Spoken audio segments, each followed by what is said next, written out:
Gente, otra semana más del juicio Cuadernos, gente, y te adelanto que en la segunda hora del programa vamos a charlar con el juez Ricardo Basallo para que nos dé puntas, ¿no? Porque hay novedades respecto a esta señora que está presa por la causa vialidad, ¿sí?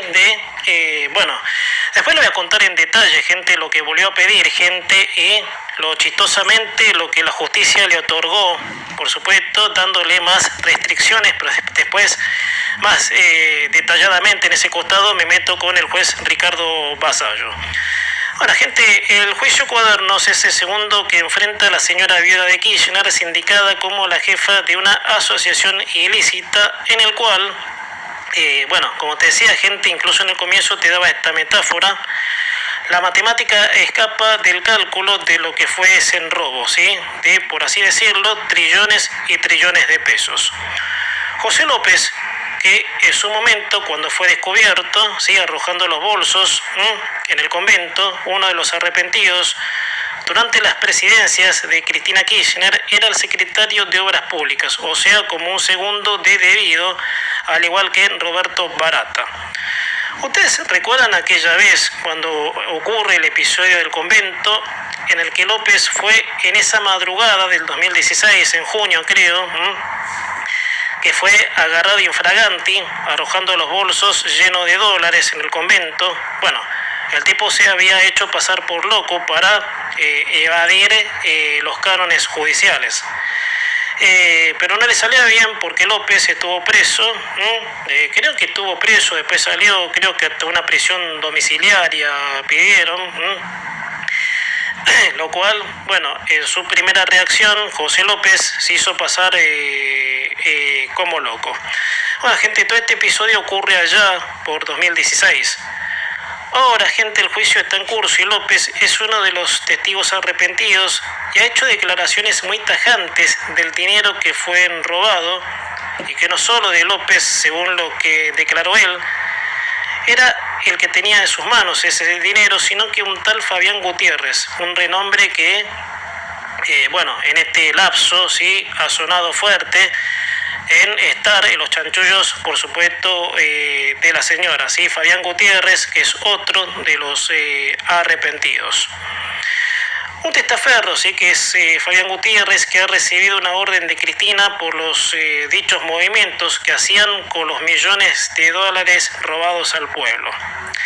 Bueno, gente, a ver, porque después, el dato después se confirma, pero López en esa jornada dijo algo que a mí no me cerró en su momento, ¿sí?, más allá del expediente, de que el dinero no era de Cristina, pero que sí Fabián Gutiérrez tenía orden de ella para trasladarlo del lugar. Después sí, otro arrepentido testifica, sí, que ese dinero era efectivamente de Cristina Kirchner, obviamente. Gente, y por eso te decía, y luego agrega el exsecretario de Obras Públicas de que Cristina era muy vengativa. Calculo yo que es por quien no cumpliría sus órdenes, gente, que en realidad no me sorprendo, porque ella es así. Y si me voy más atrás en el tiempo, ella, al perder el poder en diciembre de 2015, porque el sillón de Rivadavia se lo tomó como propio, ¿su objetivo cuál era? En el que fue su retorno como vicepresidenta en 2019. Vengar esa derrota y volver recargada de sed de venganza y odio. No creo que haga falta que les detalle, sí, que en otro día lo hacemos, no hay problema. Porque yo creo que en remarcar la historia es parte, sí, de nuestro gen cultural. Es parte de lo que somos como país, si nos ponemos a pensar. Era vengar esa derrota y volver recargada de sed de venganza. Y te decía, gente, eso fue visto, evidenciado en ese asqueroso y repudiable traspaso de mando cuando ella le negó la mirada a Macri. Y si eso no fue una señal de vengativa, no sé, se le parece una actitud de tomar revancha. Gente, ¿se acuerdan lo que fue eso en su momento? Que fue un escándalo, sí, que ella no solo le agacha la cabeza a Macri, sino que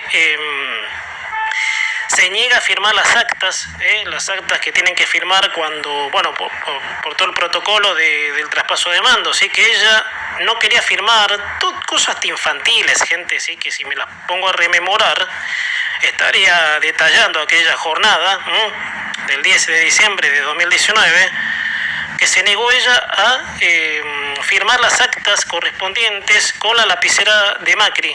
O sea, pidió otra lapicera, haciéndole el peor de los desplantes. Bueno, a ella se notaba que venía gente a vengar lo que ella, por supuesto, creyó que era propio.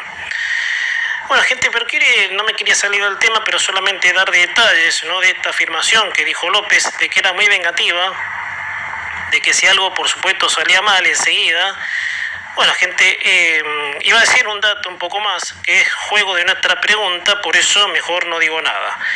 A ver, gente, acá se abre otro debate, otro interrogante, porque López dijo el dinero no era de Cristina finalmente, pero de alguien era, gente. De que fue robado de alguna caja pública no hay dudas. Pero, ¿de quién sería la guita de los bolsos? La justicia tendría que ir más allá, aunque después otro testigo dijo lo contrario. Sí, la guita es de Cristina.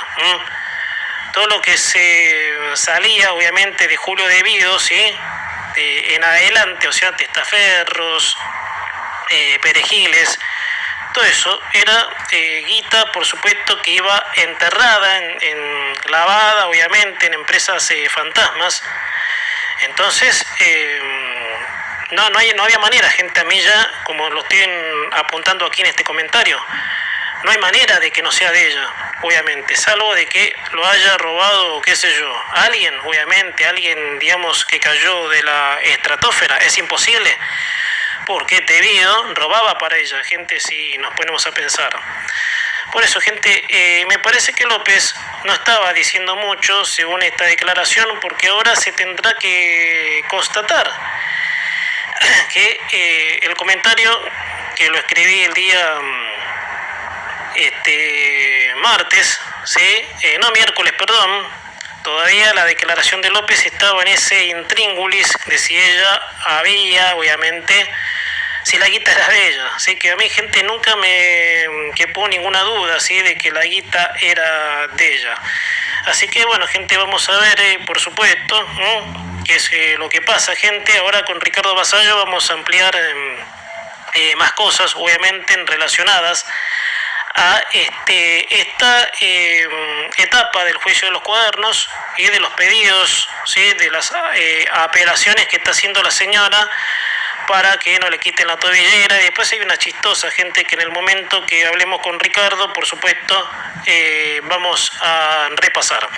Gente, volvemos un poco al tema reforma laboral. Gente, el proyecto del gobierno a seguir, que es la reforma laboral, ha tomado un impulso muy significativo. Bueno, gente, se calculaba que esta semana llegaba a diputados, que llegó obviamente en los primeros debates, pero la votación, el gobierno quería que antes de fin de año la votación sea un hecho. Bueno, yo creo que muchos argentinos son conscientes del cambio de 360 grados que se va a generar si la dicha reforma se convierte en ley. Y hay explicaciones que colorean esperanzas y buenas expectativas, ¿no?, para lo que va a venir. Una encuesta se dio a conocer esta semana, gente, que muchos empresarios apoyan la reforma, que sería de esperar dado a que el esquema actual los asfixia. Por eso es que hay muchos empresarios que se manifestaron en distintos campos. Ya sé, en la confianza, el clima de negocio, en relación con el gobierno, o sea, fíjense que se destacan campos fundamentales como son la confianza y el clima de negocios. El otro dato es que la encuesta es más apoyada la reforma por los empresarios que la gente. Claro, que no son empresarios y se denomina el promedio social que no cree en esta reforma. En ese optimismo, gente, es importante porque de aprobarse la reforma se romperá un histórico esquema de miles de trabas que, valga la redundancia, trababan la generación de empleo. Porque, gente, a ver, tenemos, y esto lo comentaba con Mariano hace un rato, sí, desde lo político. O sea, trabas, obviamente, estatutos especiales, leyes laborales, que son lo que traban todo el desarrollo, obviamente, de que el empresario se encuentre con la facultad, ¿sí?, para invertir. Entonces, cajas sindicales y bueno, y muchas otras cosas que se van a ir destapando, obviamente, cuando esto se acomode. Y para la generación de empleo, gente, se necesita una legislación que no asfixie al que invierte, gente, que ahí está un poco, sí, lo que muchas veces yo comenté aquí que muchos sindicalistas incluso reclamaban eso, ¿sí? De que se flexibilice la economía, o sea, la inversión, el trabajo genuino, cuando son ellos mismos los que lo traban con sus mañas, digamos, proteccionistas. Porque el derecho laboral, a ver, gente, yo siempre quiero hacer aclaraciones porque puede que se malinterprete. Porque esto habla del trabajador en relación de dependencia y uno dice, ¿está en contra? No, claro que no. Un trabajador en relación de dependencia trabaja dignamente, se gana su salario, promueve el consumo, hace su vida, su felicidad, a como puede, como le dé en su momento. Por eso cada persona es única en ese aspecto. Pero si matamos, y esto lo dije un montón de veces aquí en este programa, si matamos al que genera el trabajo, no va a haber personas que consuman, ¿sí? Y si hay trabas, si hay castigos, si hay leyes especiales que castigan al que genera el trabajo, la verdad estamos en poco menos que en un intríngulis de preguntarle a estos sindicalistas, porque me consta, gente, los he visto, los he escuchado, los comenté aquí en este programa, querer, digamos, flexibilización. Pero maestro, vos sos el que corta la calle, vos sos el que impide que la gente vaya, que quiera trabajar. Entonces es medio como que no te pones de acuerdo, o sea, vos lo querés y, digamos, estás en contra de quitarle poder a tu quintita, o sea, como poder sindicalista, como el poder sindical, que son cajas millonarias, gente, y este va a ser el tema que vamos a ver en febrero, de qué manera, por supuesto, se discute. Gente, 19... Bueno, gente, realmente sí, yo hago este comentario que tengo escrito desde el día jueves, que, bueno, si recién enganchas el programa, en otra sección Pensamiento de Ojo Oído, se trata de repasar en el programa los comentarios más importantes escritos en las redes, por supuesto, ¿no? Y, bueno, gente, como es pregunta, bueno, y por ser el último programa, gente, digamos, lo desenrido acá, si quieren. Bueno, gente, con la pregunta estamos hablando de los dólares que salieron y los que fueron robados. Bueno, gente, la única pista más allá, miren lo bueno que estoy diciendo. Esto es por ser el último programa, gente, ya aviso que el año que viene vamos a tener preguntas muy difíciles. Bueno, me parece una asquerosidad total que la señora condenada se refiera a como sea a los dólares, es decir, de dónde salen, cómo entran, cuando ella no solo devolvió ni uno de los que se robó, sino que durante sus gobiernos se choreó, gente, y esto dicho muchas veces en este programa, 3 millones de dólares por día. Y ni que hablar de las causas, en dos de ellas muy complicadas a razón de los millones de dólares que afanó. Entonces, me parece muy obsceno y fuera de lógica que esta ser despreciable en todo sentido critique el plan económico del gobierno. Aparte, vuelvo a lo que vengo diciendo, que ya se torna aburrido. ¿Cómo una condenada se atreve a opinar, ¿sí?, que está inhabilitada?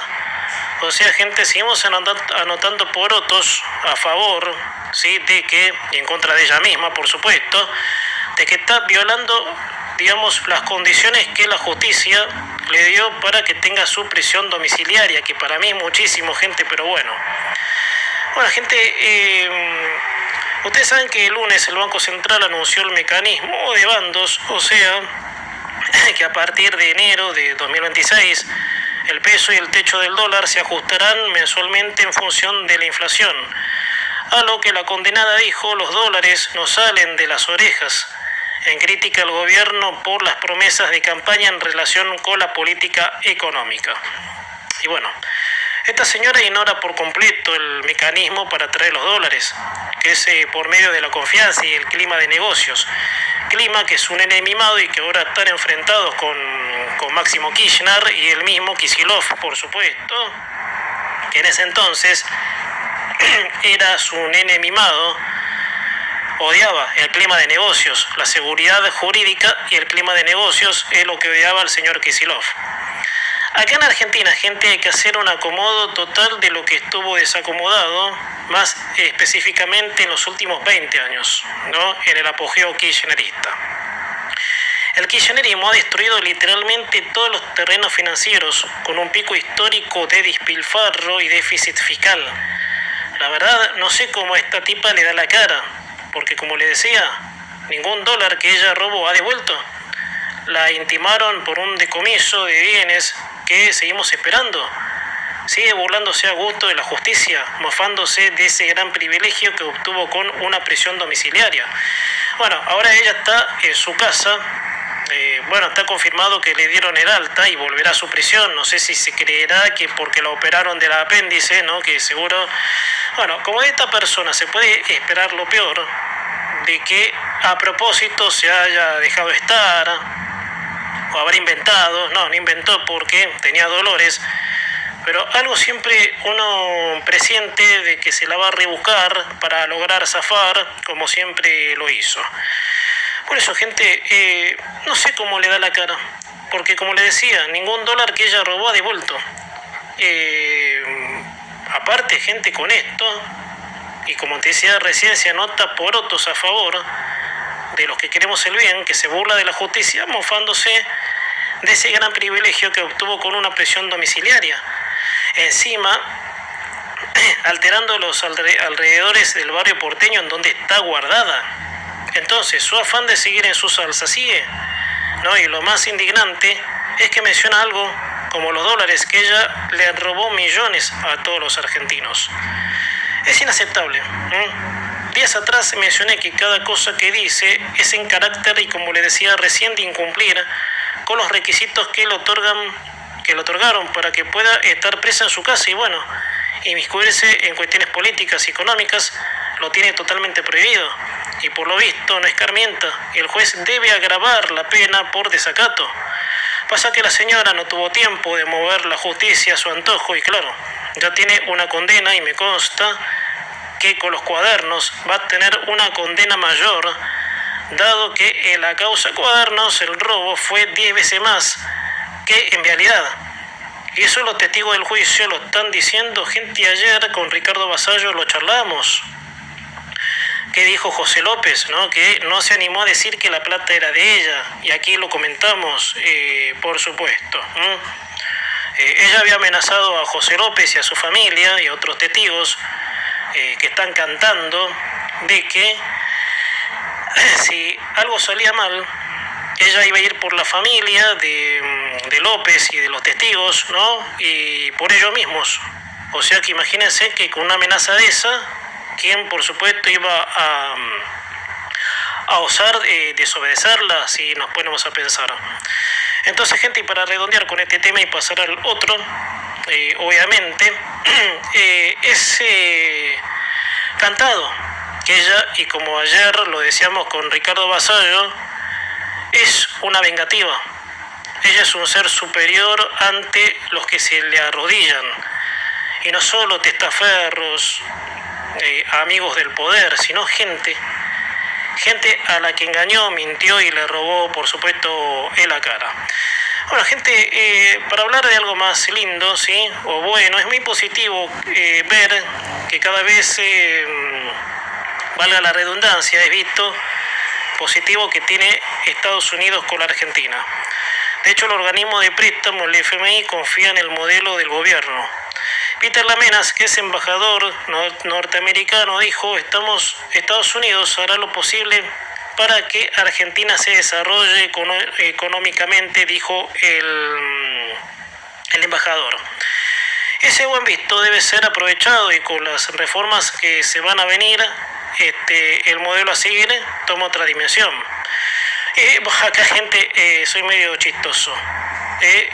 Yo sé que si hay nacionalistas, entre comillas, que leen esto, van a recurrir al disco rayado de que acá manda Estados Unidos. Porque claro, ese nacionalismo cerrado dejó afuera al país durante muchos años de la modernidad de los países de Occidente. La Argentina en 80 años de nacionalismo peronista ha quedado última en consideraciones, con rankings, encuestas, de que somos un país atrasado en el tiempo, y eso se ve en las estructuras restrictivas que influían en la libertad económica, el estatismo asfixiante.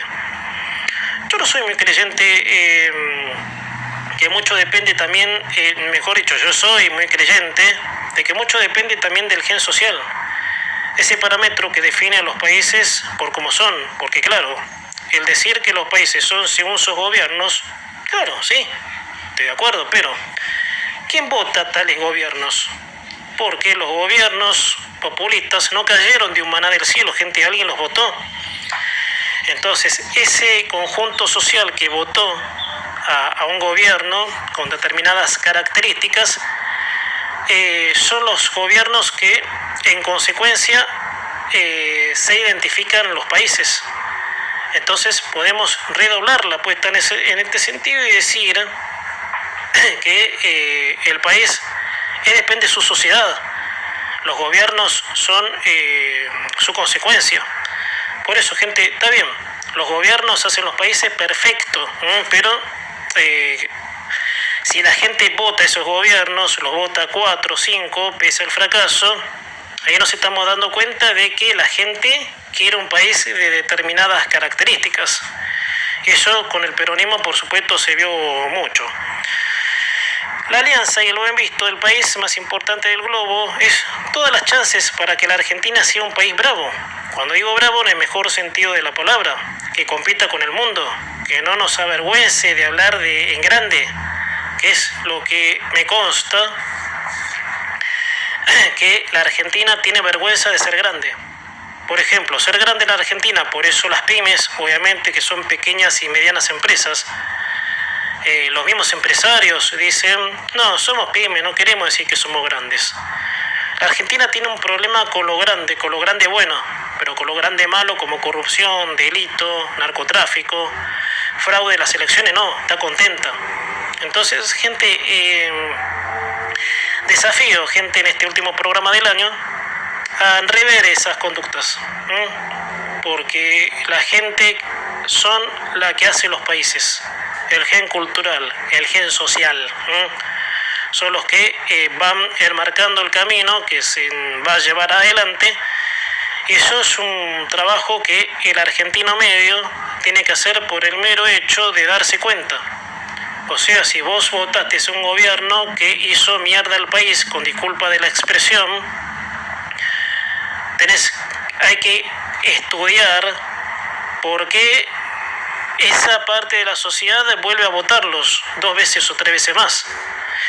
Bueno, gente, como te decía, como este es el último programa del año, lo dejo como una reflexión profunda, gente. Esta fue nuestra sección Pensamientos de Ojo a Oído.